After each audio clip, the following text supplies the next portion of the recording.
Hi, this is a short introduction to how I think about human design.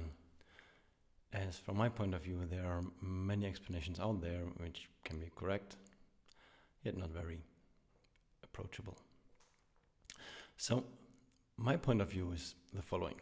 Imagine that you are one of God's favorite elves and you are tasked with creating new humans. And in case you don't know, 350,000 humans are born every day, which means 267 births a minute or 4.5 births every second. So, if you, as the elf, approach it like in a role play game, like Dungeons and Dragons, you will take dice and have a lot of propensities of people, like possible propensity. What are their strengths? What are their weaknesses? What do they like? What do they dislike? How they behave and how they don't behave, and what is easy for them and what is likely to be a struggle for them in their lifetime. And that way you will be very, very busy. But you're an elf, so you're smart. And you will probably create an algorithm in the sense of very well distributed, looks random, but it isn't. In the end, it is an algorithm that takes some input and creates some output. So all you require now as an elf is some kind of input. And why not, for example, take the planets that how they are, or different parts of the sky, how they are with respect to the Earth in the moment of birth,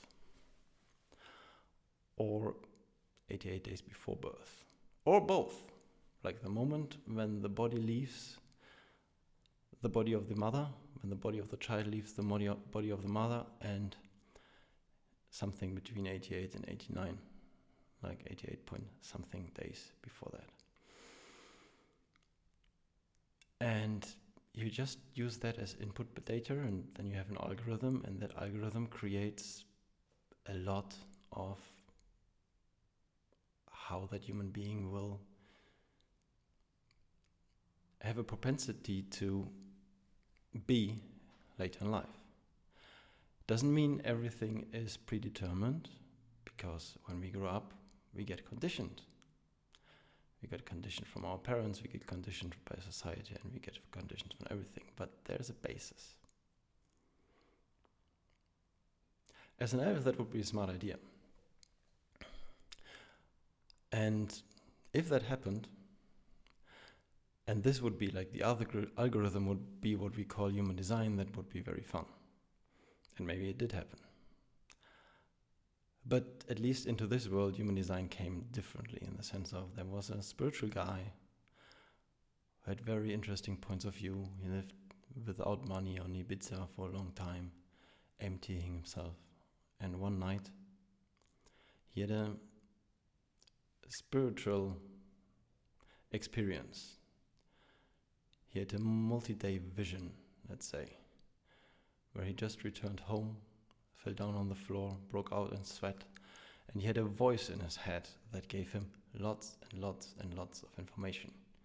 Information for the mind, information for the body, information in that moment, information to be retrieved later. And that is relevant because that is what human design is. It is a transmission. Transmission from somewhere else in order for us, humanity, to understand us better in a certain way. And of course, both stories just seem like stories. But the one thing that constantly amazes me about human design is its predictive power. In the sense of what I experience in readings many times is that I understand the algorithm. I just tell them what I see, what I would expect their propensities to be, how I would assume that they live their lives or challenges that I assume that they face. And then I get responses like, this is unbelievable. It is like you are looking into a crystal ball and you can see my life and into my head, and this is just very scary and a very scary experience. Scary in the sense of, how can that be? Yet, I don't think how can that be is a very interesting question. Like, okay, this is here. What do we do with that? And that is like the next question I would talk to. Like, what can we do with human design? And there are two things that we can do. We can be amazed, like, oh wow, I can put into an equation, kind of, my birth date, birth time, and birthplace. Well, the birthplace actually doesn't play a role. It's just to get the birth time correctly, as time is depending on place.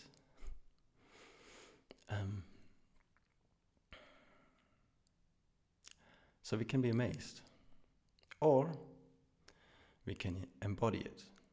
We can embody our human design in the sense of, look at characters from Lord of the Rings, for example. There are elves and there are dwarves. And if you're a dwarf, you can do many things, but two things are not like, they are not in your design so much.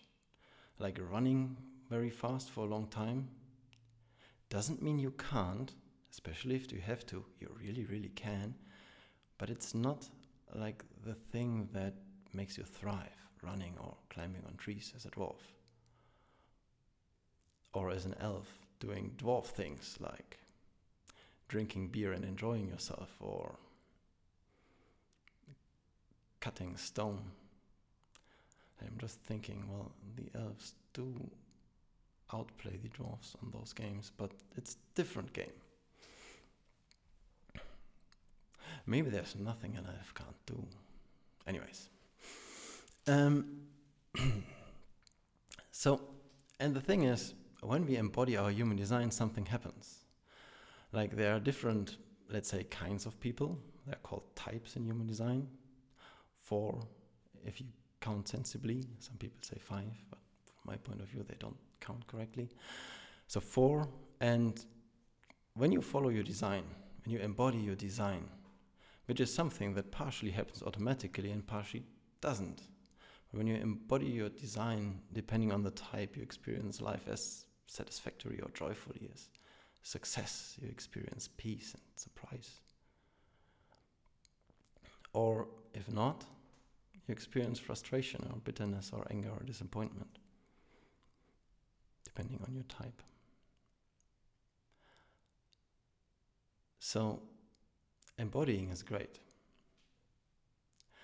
And we are always in this game of embodying it or being conditioned differently, in the sense of something is pulling us away from how we are designed to be.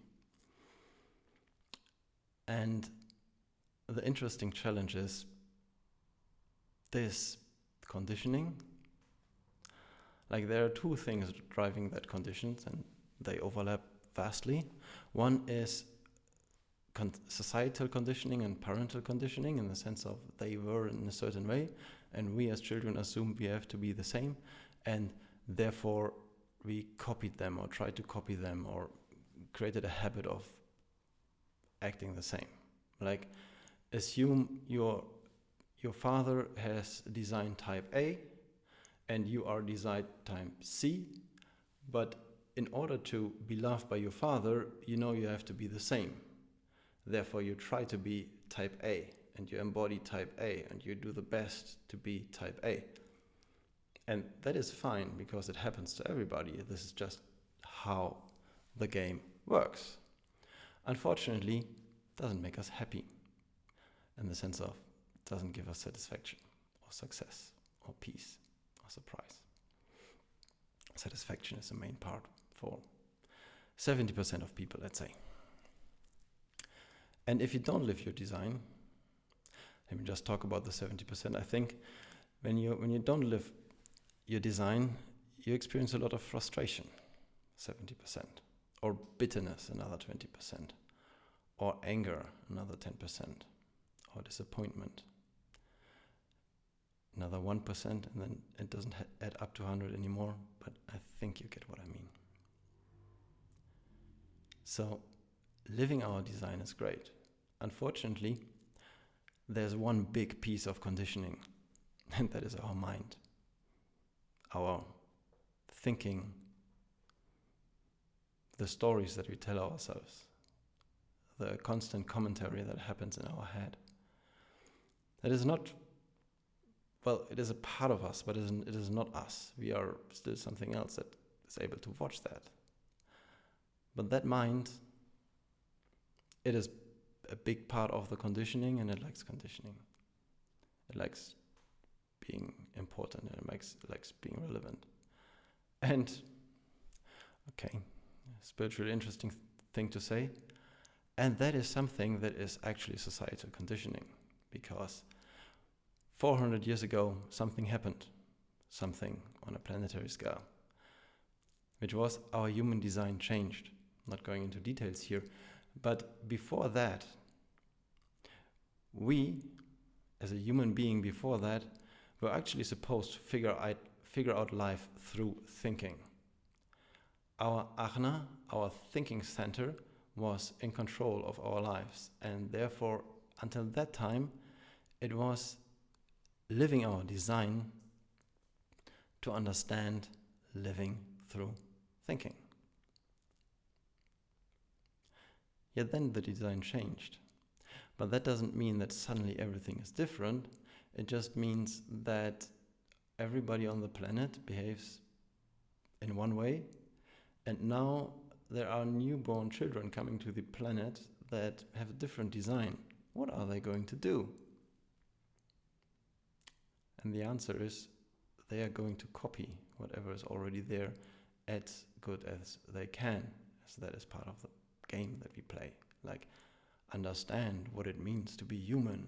Look at the humans and copy them. Pretend you are one of them until you believe you are one of them, and then you are one of them. Is that bad? No. It's just fun to recognize. And that is where in the spiritual community, if that resonates or not, doesn't really matter, but that is where that belief is coming from. Like, listen to your heart, not your mind.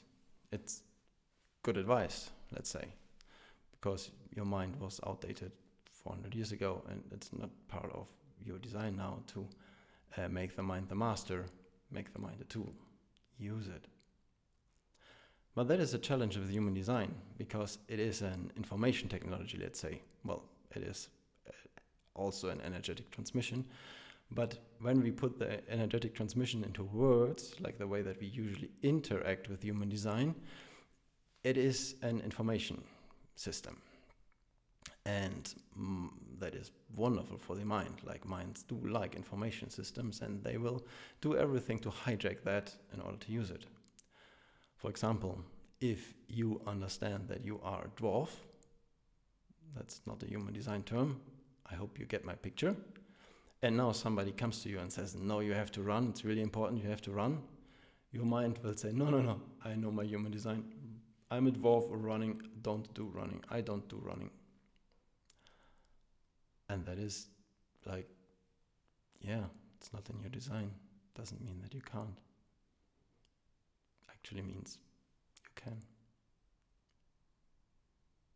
Because we can not change our design, but we can always overcome our challenges and weaknesses if we like to. They're just things where we get stuck. They are not very helpful.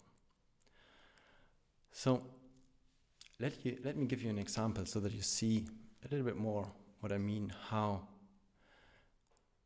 human design can be very helpful when the mind doesn't hijack it. Just very low-level example in the sense of very specific. And when you know the time of your birth exactly, human design can get very specific. Or there are parts of the information that seems to be very specific. It is not that every little piece is defined in every design, but in many designs there are propensities into a certain direction. For example, my girlfriend and I always had a point of struggle between us. For her, it is very important that everything is very clean. And when everything is not clean, she suffers a little bit.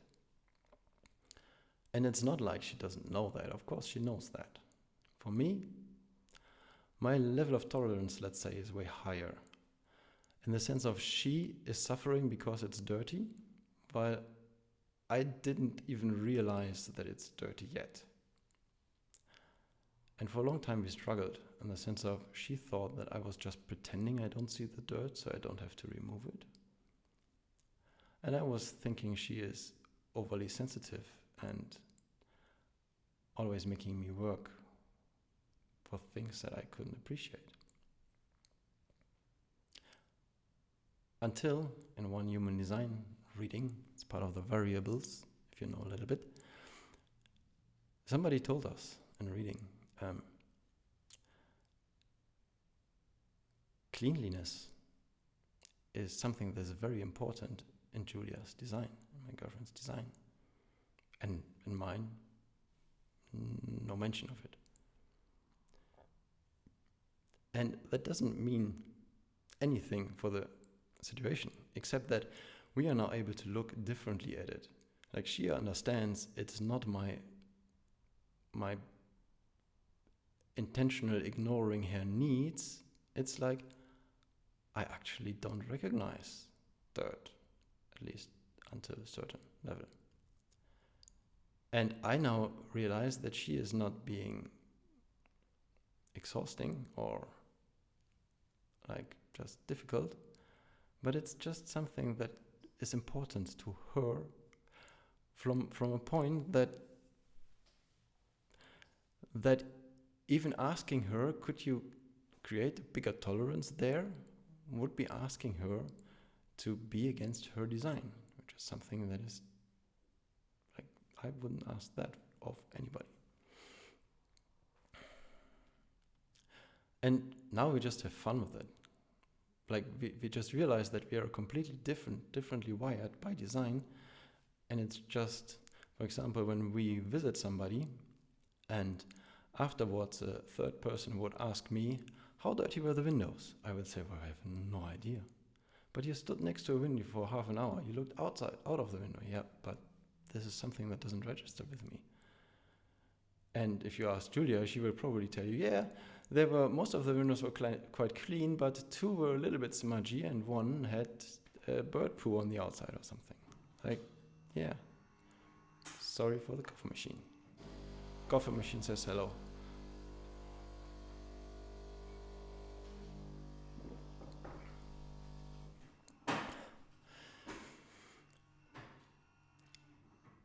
So, the mind likes to hijack human design. And when you find somewhere somebody advertising, use your human design to thrive in business, that is basically saying, hey, take your mind to hijack human design so that whatever, and unfortunately, or fortunately, that is not how it's supposed to be. That is not what works very well. Yet, that doesn't mean it's wrong. Like it's just a game that doesn't work. So, what does human mind say? What does human design say? Well, it says two very important things, and that is, depending on your type, you have a strategy, and depending on your design, you have an authority. And that is something that the mind can actually work with, in the sense of that the way that you can train your mind to adhere to your strategy and your authority. And that is basically everything the mind needs in order to interact properly with the human design. And all of the human design, like all of it, it usually is in a way that when we read about how we are supposed to be by design, we realize, yes, I'm already doing that. But sometimes it's good to know it consciously. So I'm still on on the lower level variable stuff, but it's just so tangible in order to explain it. It's, for example, in Julia's design, it is when she requires a certain amount of food to be touched by her hand before she eats it, so that her body can really process it, because her body takes a lot of the information of the food by touch. And that is very relevant in the sense of, if it doesn't happen, the usual sign the body will give her is pimples. And she already knew that she liked to touch food when she's eating. She already knew that sometimes she gets pimples. But to have that connection so that you can choose consciously, like, oh, I would like to have fries because I can eat them with my hand, and that is good for me and my body. It's just like, it's supportive. If you always follow your authority and your strategy, if you always follow your knowing, you don't require this cerebral logic, this rule that the mind can work with, because you already know. Understanding for the mind sometimes supports us, because it's not always easy to do what we know, to follow our knowing, while we pretend it's not easy. So, how does that work? Like, usually, when somebody wishes to engage with human design, there are two ways. First way is figure it out by yourself. Get a book. Go on the internet. Study the internet. And it's not wrong to do that. Like, I did that excessively at the beginning. The challenge with that is you're using your mind in order to get something that is really not about the mind, and the mind really likes to find ways to hijack it in order to stay more in control, in order to know better what is correct for you in every moment. Well, that is exactly the opposite attention of human design. Like, okay, there are points where you can validate through human design that what your authority and your strategy are giving you in that moment actually makes sense. But that is totally unimportant, because when you have your strategy and your authority, they tell you what to do in every moment anyways. But similar to following our knowing, it's not always easy to access our authority. It's always easy to follow our strategy, just the mind doesn't like it. Because as usually in this world, it is designed in a way that it is a little bit challenging. Interesting point of view. So, the second way, both can be combined. The second way is to get a reading. For that, you find somebody who can do human design readings and does that and enjoys that. And they will just look at your design and talk. And the important part of that reading, from my point of view, is the transmission. Like, your mind will be there, will be excited at times, will be not understand it sometimes and pretend not to understand it other times, and something will be interesting and something it will say, no, that's not true for me. And that all doesn't matter, because it's all about the transmission that starts to change the cells in your body. The best way to receive a human design reading would be in trance, with no mind interjecting. That doesn't work very well though, because the mind likes to be like, then it's just a game of, hello mind, I have some information for you, you can enjoy it, it's not about you anyways. And that is why, like, a natural question would be, okay, how do I find a person that is the best person to give me a reading? Because if you put it into Google, you will probably find many people who do readings. And it is not about how much they know. from my point of view. It's about the clarity of the transmission. It's about sympathy a little bit, because in order to receive with the body, it's important to be relaxed, to enjoy yourself, to allow yourself to receive a powerful transmission from the universe that will then unfold in your body and lead you to, depending on your type, more satisfaction. From frustration to satisfaction, from bitterness to success, from anger to peace, or from disappointment to surprise. Most of the people, from frustration to satisfaction. And it's an unfolding, and the unfolding can be supported by being present with human design. So you can study it, but it's not about study, because it's not about the mind, it's about being present. For example, when you know a challenge of, for example, an open center, you could have an affirmation for that open center that is supportive in letting go conditioning. And that affirmation would then mean you're present with the human design without your mind interacting, and then things usually unravel pretty fast. And that is what I love about human design. Like, when you go on a hike and it has rained the day before and your trousers are a little bit too long, when you return home, you don't have to look if your trousers are dirty at the bottom, because they will be.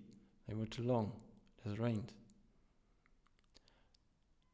And that is, for me, human design, in the sense of I can look at the design and I can see the things where conditioning is very, very likely to happen. Where conditioning that doesn't serve us in life is very, very likely to happen. And therefore, I can suggest tools in order to change that. But not from the mind perspective of human design, which does work also. It's just like a little bit contrived, because you have to work something through the mind and then work with the mind to let it go again. And there's no right and no wrong. It's just what I love about human design. And in the end, it's just a very fun, entertaining game. Especially, like, there's one the mind always likes to interact when you look at your own design. But when you look at the design of other people and you get them in a different way, and for a long time they had annoying quirks, and suddenly you realize, this is what's happening. That's fun to see. No wonder they behave that way. They are designed that way. And it can come from a completely different way of compassion without judgment. Anyways, I have a question for you. And that is, first, I'm very sorry that I almost spoke for half an hour. I trust you enjoyed at least some of it. And I have a question. Do you have any question? Because you might be in luck and I might have an answer. And I wish you a wonderful moment of satisfaction, success, peace, or surprise, depending on your type. Bye-bye.